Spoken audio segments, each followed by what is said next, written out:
Ladies and gentlemen, mesdames et messieurs. Mesdames et messieurs, c'est un grand plaisir de vous accueillir à l'Académie Sous les arbres avec pour thème l'Europe face à la question des biens de collection issus de contextes coloniaux. Je suis Angelika Eder et je suis avec Noémie Kaufmann pour vous accueillir ce matin.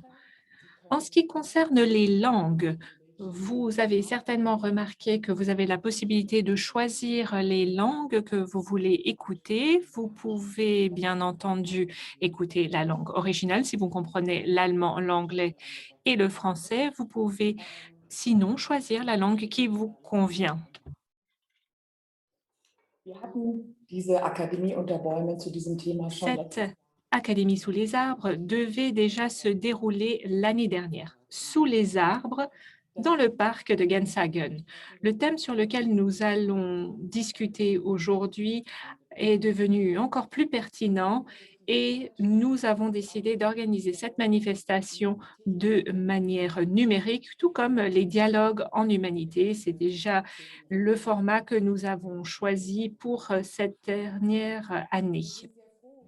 Nous sommes ravis d'avoir la possibilité d'organiser cette manifestation de manière numérique et ainsi nous avons la possibilité d'accueillir des gens du Bénin, de Belgique, de la DRC, de l'Allemagne, la Grande-Bretagne, Jordanie, Cameroun, Pays-Bas, Nigeria, Autriche, Namibie, Suisse, Zimbabwe, Afrique du Sud, Tanzanie, Togo, et des États-Unis. Donc, c'est un grand plaisir de tous vous avoir.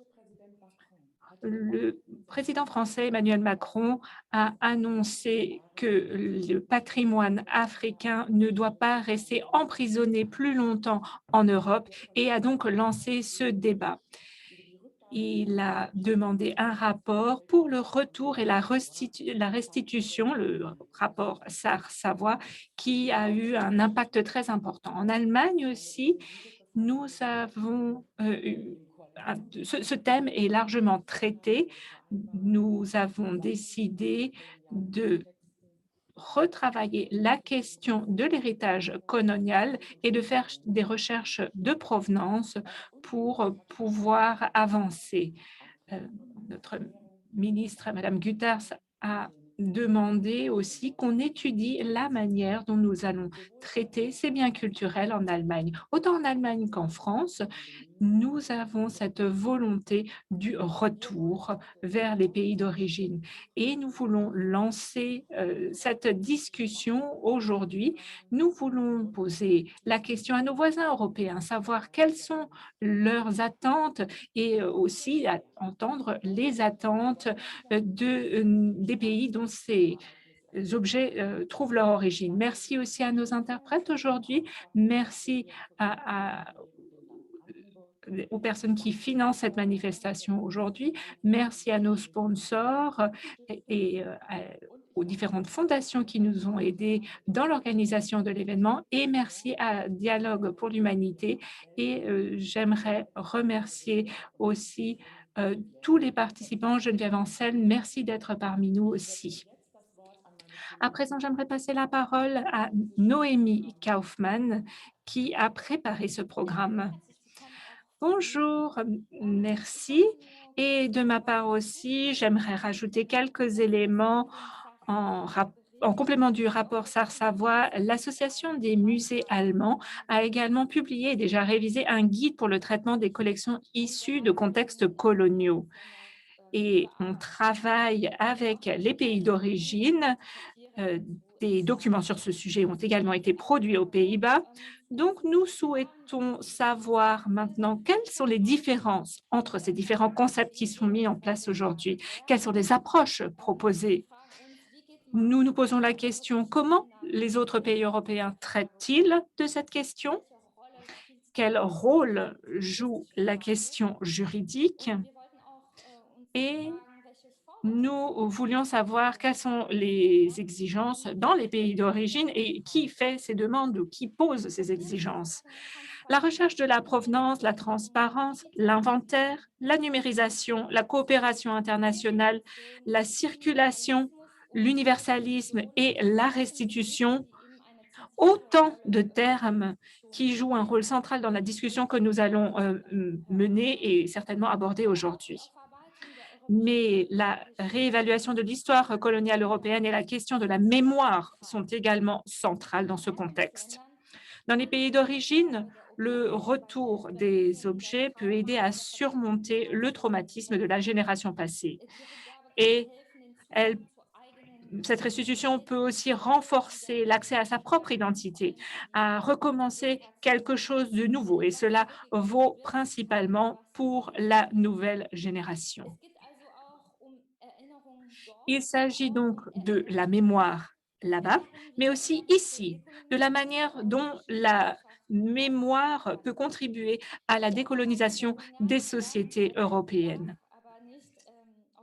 Mais l'acceptation du passé colonial ne doit pas se limiter à la question de la restitution, mais elle reste une étape très importante.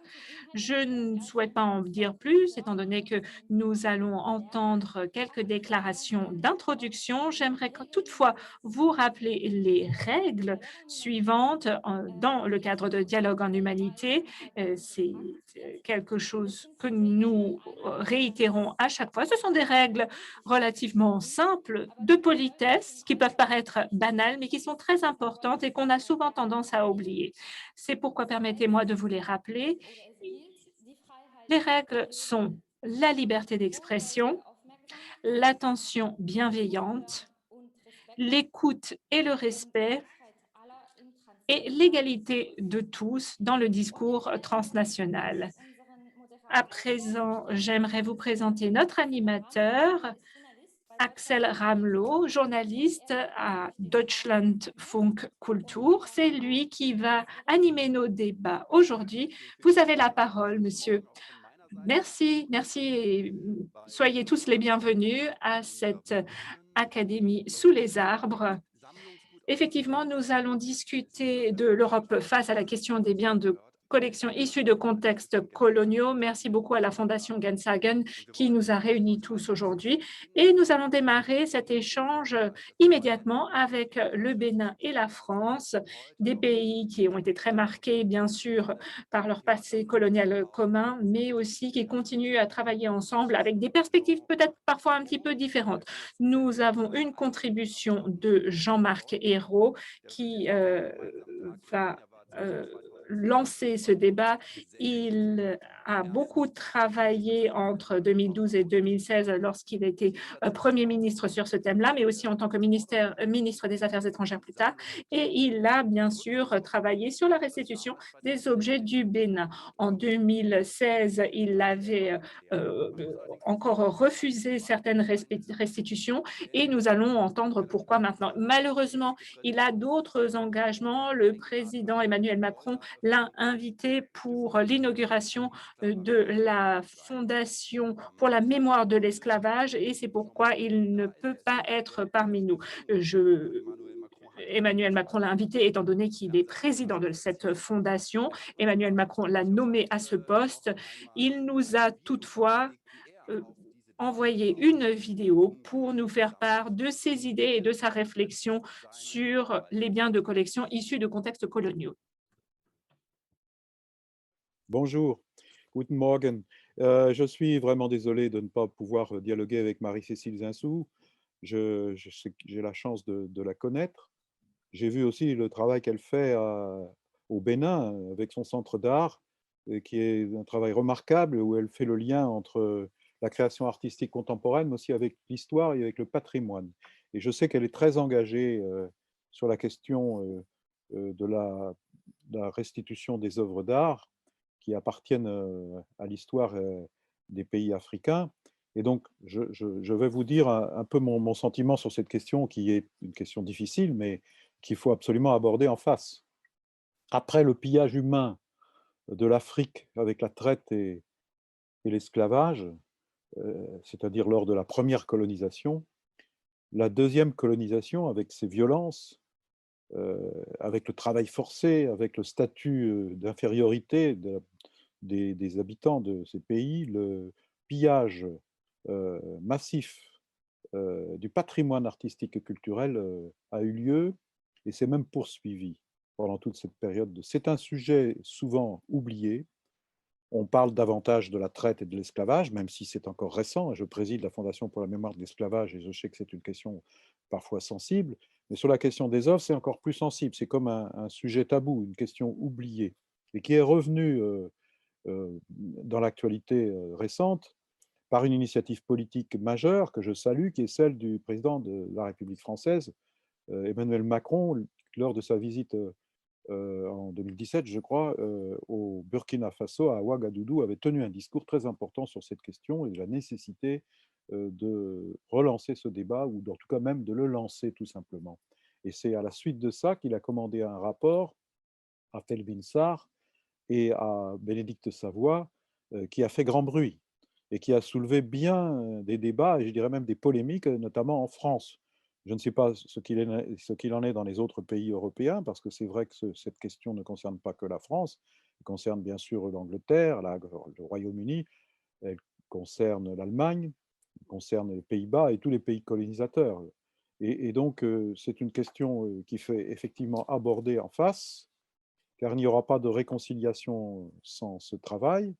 Et je crois en effet que cette question se pose vraiment, même si traditionnellement, la position française, c'est un principe, est basée sur le principe de l'inviolabilité des œuvres d'art, propriété des musées d'État ou des musées publics locaux, et qui sont en réalité propriété de la nation, propriété du peuple français. Donc c'est en ces termes que la question s'est jusqu'alors posée. J'ai été moi-même au gouvernement, j'ai été Premier ministre, j'ai été ministre des Affaires étrangères, je sais que c'est une question difficile, et je me souviens des débats que j'ai pu avoir avec mon collègue ministre des Affaires étrangères du Bénin, mais c'était vraiment à la fin de mes fonctions, où je voyais bien que cette question se posait, mais qu'il fallait changer de doctrine. Eh bien, nous avons commencé à changer de doctrine, pas complètement, mais c'est l'occasion aussi de revenir sur tout l'héritage colonial, car il ne faut pas oublier que c'est toute l'Europe qui est concernée.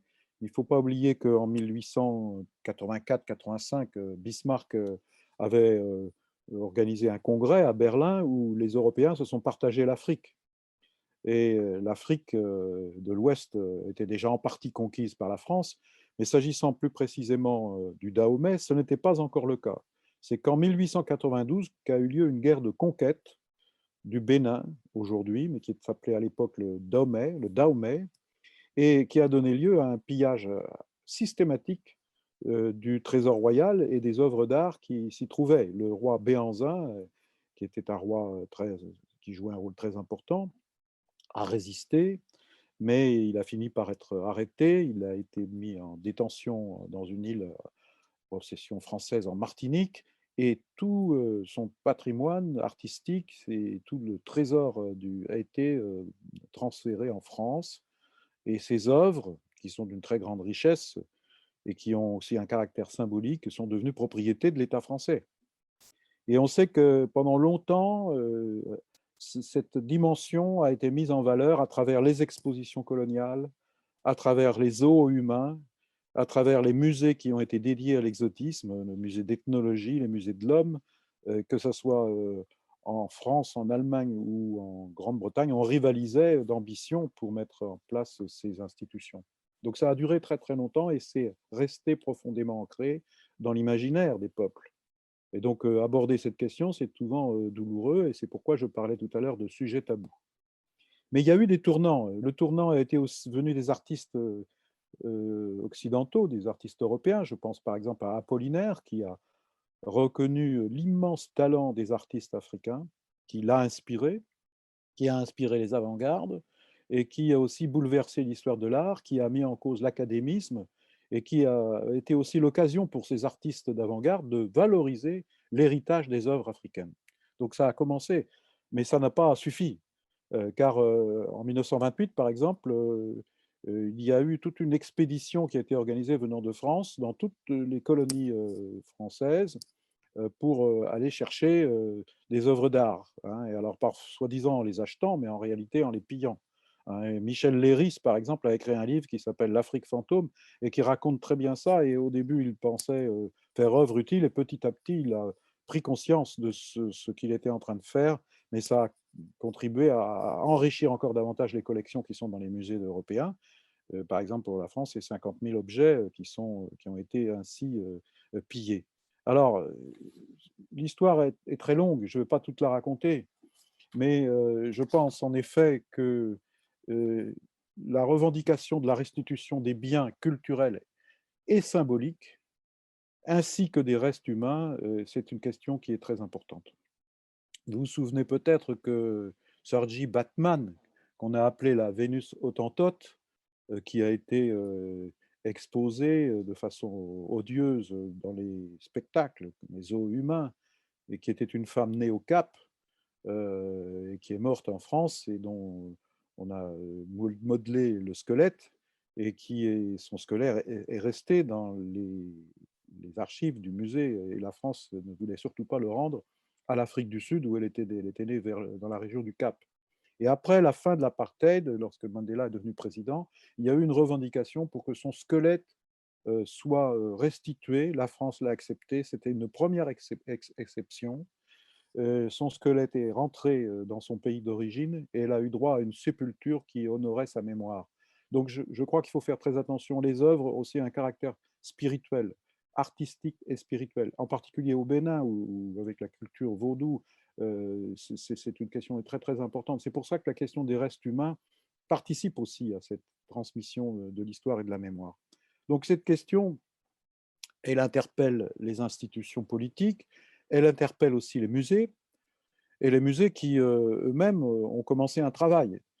Vous vous souvenez de cette exposition qui a eu lieu au musée d'Orsay à Paris, le modèle noir, qui concerne des tableaux qui sont conservés dans différents musées, dont celui du Louvre, et qui a donné lieu à un nouveau regard sur ces œuvres. Et donc, la Fondation pour la mémoire de l'esclavage que je préside souhaite que les musées, toutes les institutions euh, culturelles, portent un nouveau regard, on pourrait presque dire un regard décolonial sur leurs œuvres en les présentant différemment. Et ça vaut pour, bien sûr, les œuvres qui ont été pillées pendant toute la période coloniale jusqu'à la période des indépendances. Il faut se souvenir qu'au moment des indépendances, les nouveaux gouvernements, appuyés par leur peuple, ont réclamé la restitution de ce patrimoine qui leur a été refusé. On voulait bien vous donner les terres, restituer les terres, mais on ne voulait pas restituer la création artistique. Donc c'est une question très importante pour renforcer l'identité, le lien social, donner des repères, en particulier à la jeunesse, connaître le passé, avoir un patrimoine, le mettre en valeur. Je crois que c'est important et c'est nécessaire pour la construction des peuples.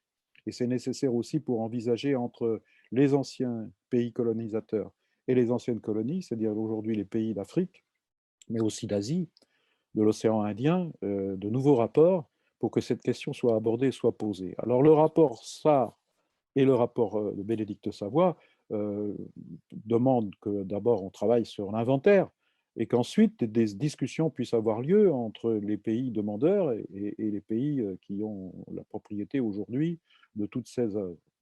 Donc je pense que c'est là une bonne base. Certains en ont été effrayés, mais je pense que après les premières réactions qui ont été très vives et polémiques, aujourd'hui les esprits sont apaisés et davantage prêts au dialogue. Je peux en témoigner, j'étais moi-même présent à l'inauguration du musée des civilisations noires à Dakar. La question a été posée par les autorités qui étaient là, les autorités politiques, les autorités culturelles, et c'est vrai que depuis, un certain nombre de choses ont bougé. La loi française a évolué. 26 œuvres qui font partie du trésor de Béhanzin ont été restituées par la loi du 24 décembre 2020, et qui vaut aussi pour le sabre avec son fourreau qui était possédé par un chef sénégalais, El Hadj Omar Tal, et qui a d'abord, dans un premier temps, au moment d'inauguration du musée des civilisations noires, été prêté et qui maintenant est en dépôt. Alors pour une période limitée, mais qui, à mon avis, reviendra définitivement là où il doit être, hein, c'est-à-dire à Dakar. J'ai été, lorsque j'étais Premier ministre, acteur de quelque chose de très sensible en Nouvelle-Calédonie. Ce n'était pas une œuvre d'art, mais c'était un crâne d'un chef kanak qui avait résisté à la violence du colonisateur en refusant l'appropriation des terres, propriété ancestrale de son peuple, par les colonisateurs. Et il a été tué, il a d'ailleurs été tué par un acte de traîtrise, Et son crâne a été emporté et a été conservé à Paris dans le musée d'ethnographie ethnologique et au musée de l'Homme.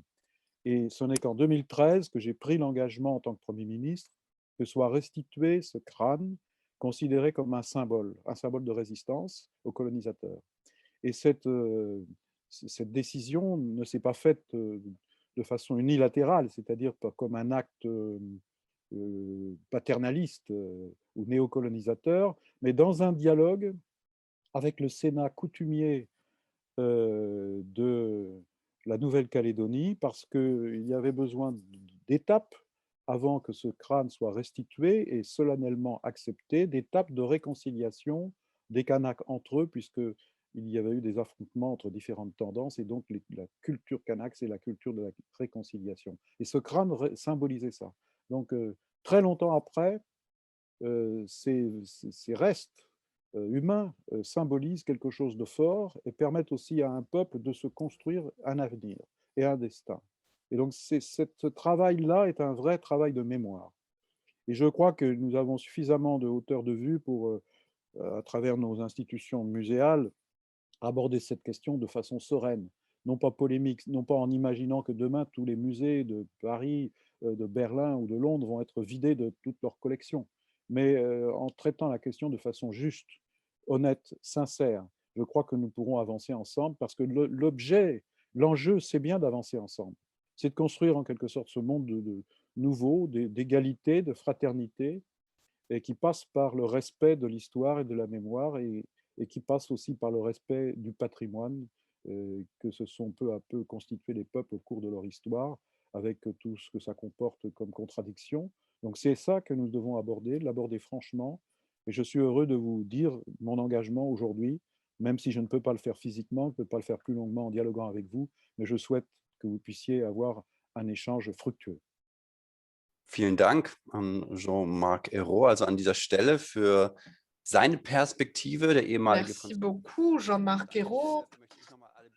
Merci. Je souhaite en profiter pour saluer tous ceux qui viennent de nous rejoindre à l'Académie sous les arbres pour le thème de l'Europe face à la question des biens de collection issus de contextes coloniaux. On vient de l'entendre, il s'agit aussi de ces biens coloniaux, mais au-delà encore des relations avec les anciennes colonies, avec les anciens pays colonisateurs. Et avant d'entendre une réponse là-dessus, je souhaite vous demander à tous, chères participantes et chers participants, de bien vouloir désactiver vos caméras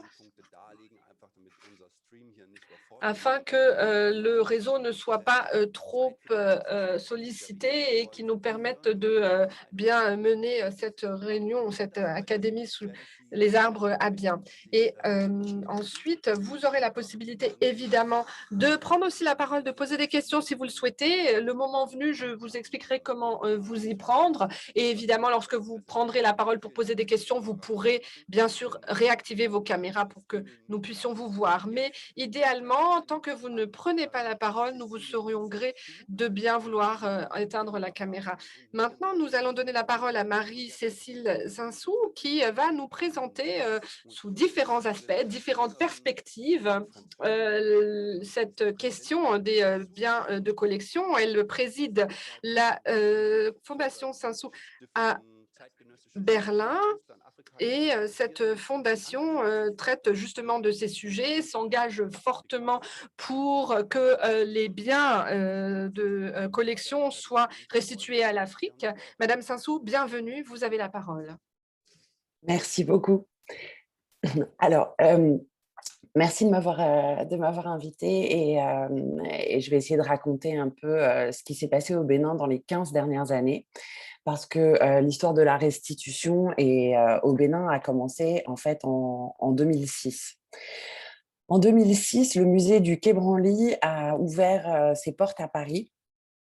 Et à cette occasion, le président Chirac, qui était à l'origine de la création du musée, a souhaité que les collections voyagent vers l'Afrique en disant que le musée, le sous-titre du musée, c'était l'endroit où dialoguent les cultures, que le dialogue ne pouvait se faire que dans un échange et donc c'était important que les collections françaises d'origine africaine repartent vers les pays d'origine pour que les personnes puissent les voir.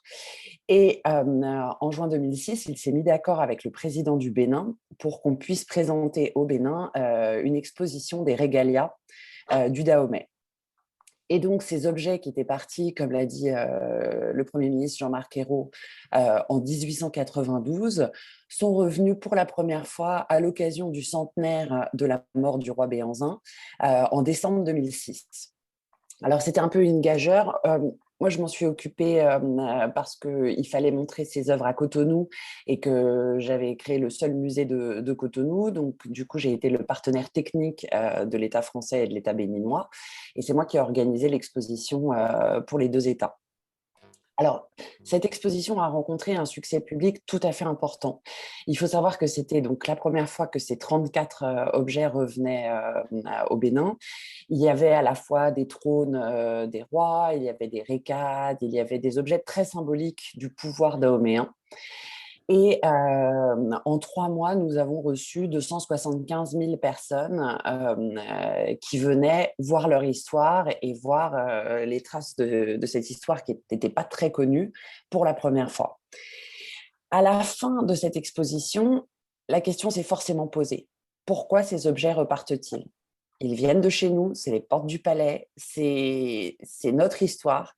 Pourquoi est-ce que notre histoire repart à 5000 km de chez nous, dans un musée inaccessible pour la majorité des Béninois?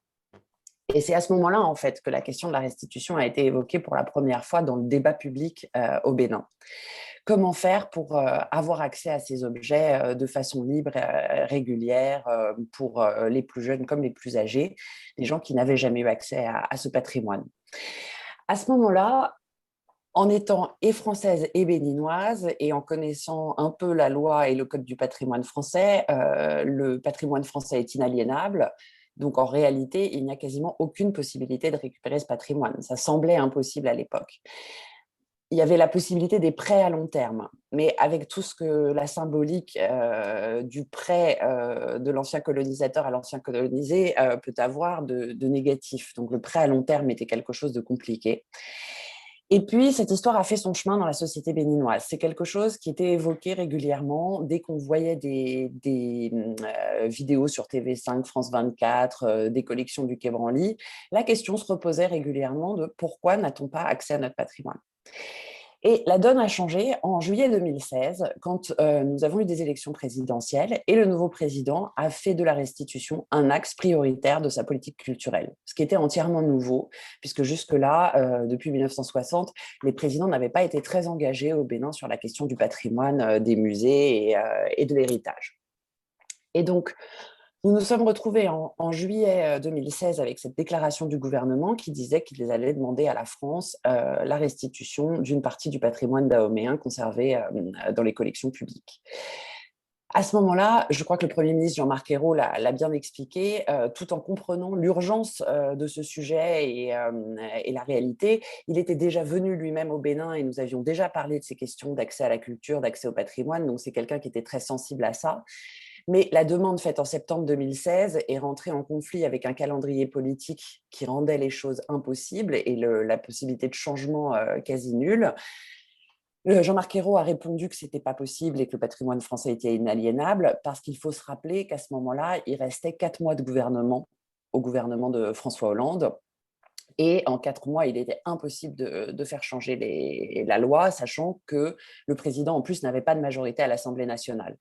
Donc, c'était très compliqué de prendre une décision à ce sujet. Donc, ils ont répondu ce qui a toujours été répondu à tous les pays africains depuis 60 ans. Non, désolé, c'est impossible, la loi française ne le permet pas. Et du coup, le discours d'Emmanuel Macron en novembre 2017 à Ouagadougou a été un séisme. C'était totalement historique. à Ouagadougou, alors que personne ne s'attendait à ce qu'il parle de patrimoine et de culture, parce que ce n'est pas le premier sujet qui est évoqué par les présidents français quand ils font leur premier grand discours africain, que ce soit François Hollande, Nicolas Sarkozy, même le président Chirac, qui avait été dans l'échange, mais qui n'avait jamais proposé de restitution. Quand le président Macron dit qu'il faut que le patrimoine africain revienne en Afrique, sous forme de restitution ou de prêt à long terme ou d'exposition, là, c'est quelque chose qui est totalement révolutionnaire. Alors, il se passe une chose au Bénin qui est un petit peu différente des autres pays, c'est que comme on sait que notre gouvernement a demandé, on sait qu'on peut être en pole position sur le sujet. Et à ce moment-là, il y a une ferveur qui emporte la jeunesse béninoise qui est connectée sur les réseaux sociaux. Donc pas tout le monde, pas au fin fond du nord du pays dans les conditions les plus difficiles, mais la jeunesse connectée se mobilise de façon très importante. On commence à parler beaucoup du sujet, la presse internationale en parle, et il se passe quelque chose que l'Élysée, en fait, en France, voit. C'est-à-dire que la jeunesse béninoise pose des questions, demande, insiste, se manifeste et dit son envie d'avoir de nouveau accès à son patrimoine. Nous, à la Fondation, on republie les photos des files d'attente immenses dans les 3 derniers jours de l'exposition, avec des gens qui se disaient c'est unique, c'est les 3 derniers jours, il faut qu'on attende, il faut qu'on voit les objets. On avait augmenté nos horaires, on ouvrait à 7h du matin, on fermait à minuit. L'armée avait fermé le boulevard devant la Fondation pour être sûr que les gens soient en sécurité, tellement il y avait de gens qui faisaient la queue pour pouvoir voir les objets. On est passé d'une visite de 1h45 à une visite de 17 minutes en essayant de faire le plus vite possible. Tout le monde a accompagné les visites pour aider les visiteurs et pour permettre à tous ces gens de voir, puisque nous avons reçu 56 000 visiteurs en 3 jours, ce qui pour un petit musée à Cotonou était quand même une grande première. Et donc, en fait, à ce moment-là, la mobilisation de la jeunesse fait comprendre au gouvernement que ça va être un sujet populaire, au gouvernement béninois, et le gouvernement français, en fait, comprend qu'on est dans cette attente. Et à la remise du rapport Sarr-Savoy en novembre 2018, donc 1 an après le discours de Ouagadougou, on se retrouve dans une situation particulière où le président prend le rapport et dit « Ok, on va rendre au Bénin ». Alors là, évidemment, là, c'est vraiment on a le sentiment, côté jeunesse béninoise, que c'est une grande, grande victoire et que Facebook, Twitter, Instagram nous ont permis de passer le message. Et au-delà du fait qu'on a beaucoup diffusé les collections dahoméennes sur les réseaux sociaux pour que les gens sachent de quoi on parle, connaissent ces objets, comprennent l'histoire. Là, on se dit qu'on a vraiment une voix qui a porté et qui a permis de faire la différence. Donc, il y a ce sujet sur la restitution béninoise que c'est probablement une partie de cette volonté de restitution était liée à une mobilisation populaire. C'est devenu un véritable sujet dans la rue, c'est-à-dire que les gens en parlent à Cotonou, les gens en parlent à Ouidah, les gens discutent de ce sujet et attendent les œuvres. Et donc, ça, c'est quelque chose qui a été probablement déterminant dans la volonté du président Macron de rendre les œuvres. Et donc, après, évidemment, le temps des réseaux sociaux n'étant pas le même que le temps de la vraie vie, les gens ont pensé que le président Macron annonçait le 30 novembre 2018 qu'on allait récupérer les œuvres. Et donc, en fait, les gens, à la fin de la première semaine de décembre 2018, se demandaient pourquoi elles n'étaient pas déjà rentrées. Donc là, évidemment, ça a créé une espèce de défiance en disant « vous dites que ça rentre, mais ça ne rentre pas ». Parce qu'évidemment, entre la déclaration Twitter et le temps législatif français, il y a évidemment une petite différence de perspective. Mais en fait, les choses ont été assez rapides. La France a fait voter une loi d'exception. Alors, ce n'est pas tout à fait ce qu'on espérait, c'est-à-dire une loi cadre qui aurait permis de présenter des demandes régulièrement et qui aurait ouvert des droits aux autres pays. Ce qui a été fait, c'est vraiment une loi d'exception sur 26 objets du Bénin et un objet du Sénégal, dont le transfert de propriété se fait vers la France et les pays d'origine. Donc, c'est un premier pas. C'est un premier pas historique, mais c'est surtout un petit pas pour le moment, puisque le rapport Sarr-Savoy identifie 90 000 objets africains dans les collections françaises, donc 46 000 qui auraient une provenance complexe, qui peuvent être issus de pillage, de vol, d'acquisition dans des conditions questionnables. Et donc, voilà, là, on fait une loi, on part de 90 000, 46 000 et on arrive à 27. Donc, c'est sûr que c'est quelque chose qui a un peu étonné. Mais bon, la loi a été votée à l'unanimité à l'Assemblée nationale. Elle a fait débat au Sénat, mais l'Assemblée nationale a fini par passer en force. Et le 24 décembre 2020, on a obtenu le transfert de propriété sous un an.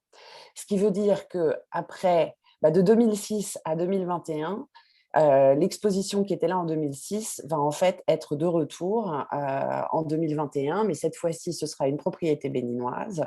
Et en novembre, les œuvres reviennent, ce qui est donc totalement historique puisque c'est le premier pas de la France dans ce sens-là. Il faut dire que c'était un sujet dont peu de personnes se sont emparées. C'est quelque chose qui, en France, est un débat qui reste un débat quand même dans le milieu de niche. Il y a très peu de personnes, ce n'est pas encore un débat public, ce n'est pas encore dans la rue.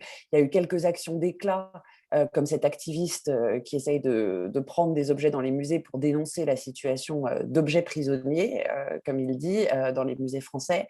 Mais ce n'est pas quelque chose dont on parle énormément en France. La ministre de la Culture et son prédécesseur n'ont jamais évoqué la question. Donc, pour l'instant, c'est un sujet qui n'est porté que par le président de la République. Mais chose intéressante, le 30 mai, dans une interview qu'il a donnée sur l'Afrique, le président Macron a déclaré que c'était une première loi et qu'elle serait suivie par d'autres. Donc, les pays africains n'ont pas fait énormément de demandes officielles. Pour le moment, en comptant celle du Bénin et du Sénégal, on est à 7 demandes officielles de restitution. Mais on se retrouve dans une situation où le président continue de porter le message et propose aujourd'hui qu'il y ait d'autres lois d'exception.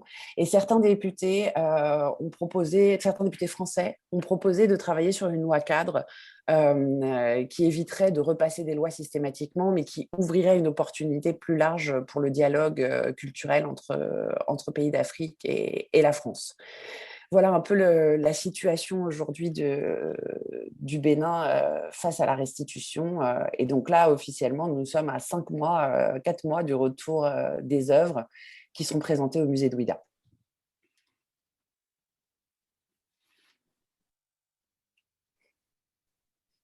Vielen Dank für diese Eindrücke hier bei uns. Merci beaucoup de nous avoir donné ces premières impressions dans le cadre de notre Académie sous les arbres. 17 minutes pour une exposition de ce type, c'est vraiment fou. Cela montre que c'est un thème réellement important. Mesdames et messieurs, nous avons évidemment aujourd'hui un programme très strict et des temps très limités, mais évidemment, si vous souhaitez prendre la parole maintenant, peut-être réagir à ce qui vient d'être dit, peut-être poser une question, vous pouvez lever la main ou vous manifester via la messagerie. Bien sûr, il me faudra quelques secondes pour voir et vous donner la parole, mais je regarde ce qu'il en est. Vous avez la possibilité en bas de votre écran de cliquer sur le symbole de la main levée. Je vais regarder si quelqu'un vient de le faire. Il faut que je regarde tout l'écran. Et puis sinon, vous avez aussi la possibilité de poser des questions lors de nos ateliers après. Ah, je vois que quelqu'un vient de lever la main pour poser une question. Avant de vous faire entrer dans la salle, je vous proposerai de bien vouloir vous présenter brièvement et puis de poser la question sans qu'elle soit trop longue pour que Madame Sansou ait le temps d'y répondre quand même. Et pensez aussi à activer votre caméra, s'il vous plaît, pour que nous puissions vous voir. Ce serait important. Et c'est à Célestine Goumbi que j'aimerais donner la parole. Célestine Goumbi, pourriez-vous activer votre caméra, s'il vous plaît? Merci beaucoup pour que nous puissions vous voir. Ah, c'est Célestine Goumbi, pardon.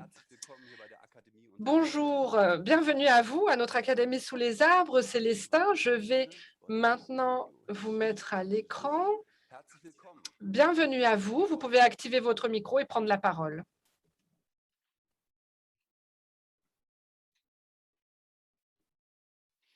Je suis Célestin Goumbi.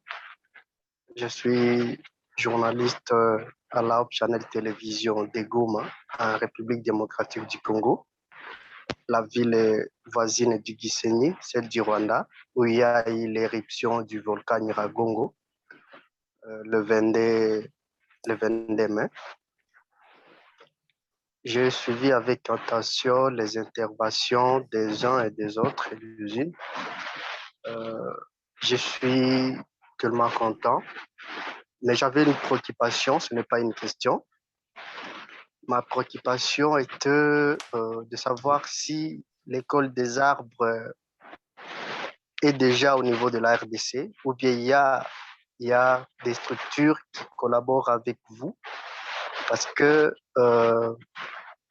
nous aussi ici au Congo, plus particulièrement en RDC, à l'est de la RDC, dans le Nord Kivu, nous souhaiterons aussi, comme je l'ai entendu par certains de nos intervenantes et intervenants, nous souhaiterons aussi élargir les champs parce qu'il y a certaines structures qui travaillent dans l'environnement, mais aussi il y a certaines structures qui travaillent avec GGI, Goodon Institute, qui est spécialisé aussi dans l'environnement, mais des opportunités pareilles, des occasions pareilles où on peut aussi montrer de quoi la RDC est influente à travers sa biodiversité, nous manque, et faire aussi des activités pour inviter les gens à découvrir la RDC à travers sa biodiversité et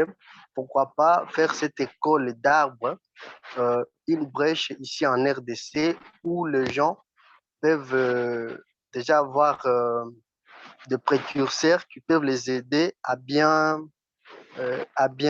conserver la nature. Donc, c'était ça une préoccupation, ce n'était pas une question.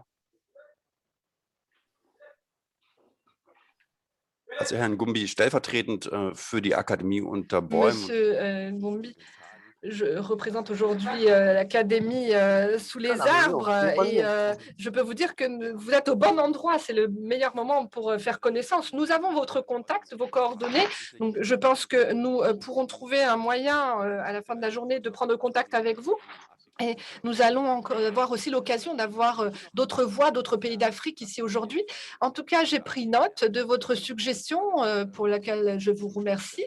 Peut-être que je vais poser une question à Madame Sansou pour terminer, puisqu'il nous reste 2 minutes, enfin pas pour terminer, mais avant de poursuivre. Vous avez dit tout à l'heure que la jeunesse s'engage beaucoup sur ce thème. Et vous avez dit aussi que des choses se sont produites déjà sur le plan historique, mais que peut-être elles se sont passées trop lentement. Comment est-ce qu'au Bénin, on voit cette lenteur, entre guillemets, qui vient de la France, compte tenu des attentes qui ont été suscitées par les propos d'Emmanuel Macron? Il ne nous reste que 2 minutes, je suis désolée.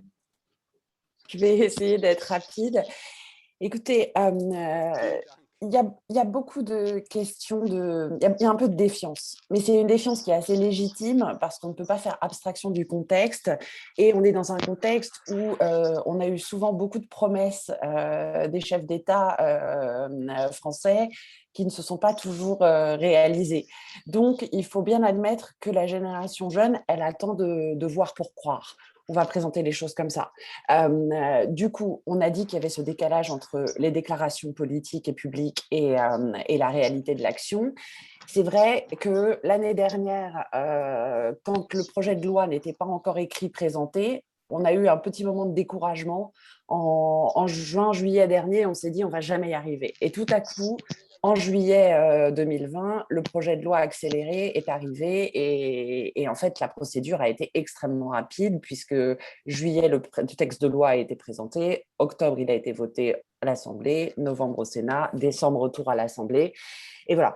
Mais avant-hier, j'étais sur Clubhouse où les clubs de diaspora, les clubs de jeunes Africains se mobilisent. On était censé faire une heure de talk sur la question de la restitution. Donc là, on a interrompu après 5 heures. On va reprendre dans une semaine parce que c'est les questions infinies. Et les questions, c'est est-ce qu'ils vont vraiment rendre ? Est-ce que le transfert de propriété, c'est vraiment, ça veut dire que ça nous appartient vraiment, ou est-ce qu'en fait, derrière, ils vont faire du prêt à long terme et en fait, les objets ne sont pas vraiment notre propriété, ça restera la propriété de la France. Est-ce que la France va nous envoyer les vrais objets ? Est-ce qu'ils ne profitent pas de cet espace-temps entre Ouagadougou et aujourd'hui pour être en train de fabriquer des copies et de nous renvoyer des choses qui ne sont pas les bonnes. Et pourquoi est-ce qu'on dit que l'Afrique ne peut pas récupérer son patrimoine? Parce qu'elle n'est pas capable de s'en occuper. On s'en est toujours occupé au XVIe, XVIIe, XVIIIe, XIXe siècle. Pourquoi est-ce qu'au XXIe siècle, on est soupçonné d'être totalement incompétent? Donc oui, c'est ça les questions qui reviennent. Il y a une défiance, il y a des questions, il y a un petit peu de complotisme qui fait qu'en novembre, il y a toujours une frange légère de la population qui pensera que c'est des copies d'objets, que c'est des copies 3D et que toute la technologie européenne a été mise au service de la copie des objets. Ça, c'est une des choses qu'on a du mal à désamorcer. On a du mal à expliquer que ce n'est pas possible et qu'en fait, le transfert de propriété est acté d'État à État et que c'est une démarche sérieuse, que les gens du Quai Branly ne sont pas en train de fabriquer des faux trônes du 19e siècle dans leurs réserves en attendant. Donc voilà. Il y a de la défiance, il y a de l'attente et il y a surtout une envie de concrétisation. Tout le monde a parlé. Maintenant, on attend que les objets viennent et on attend de pouvoir aller à Ouidah dans la salle d'exposition pour les voir. Dann möchte ich vielleicht an der Stelle auch, weil Sie ja doch schon... D'accord, alors j'aimerais bien en profiter pour ajouter quelque chose. Vous avez quand même apporté un œil plutôt optimiste là-dessus, je pense, dans l'ensemble. Et j'aimerais revenir sur une citation de votre fondation, où vous dites on construit un musée quand on a confiance en l'avenir, quand on veut avoir plus d'espoir pour ses enfants que pour soi-même. C'est une très belle citation, je trouve, une très belle phrase sur votre site de la Fondation Sinsou. Merci d'avoir été présente ici avec nous ce matin. Bien entendu, vous êtes bien sûr invité à participer au reste de cette journée, mais en tout cas, merci pour cette intervention. Merci beaucoup, Marie-Cécile de la Fondation Sinsou. Merci.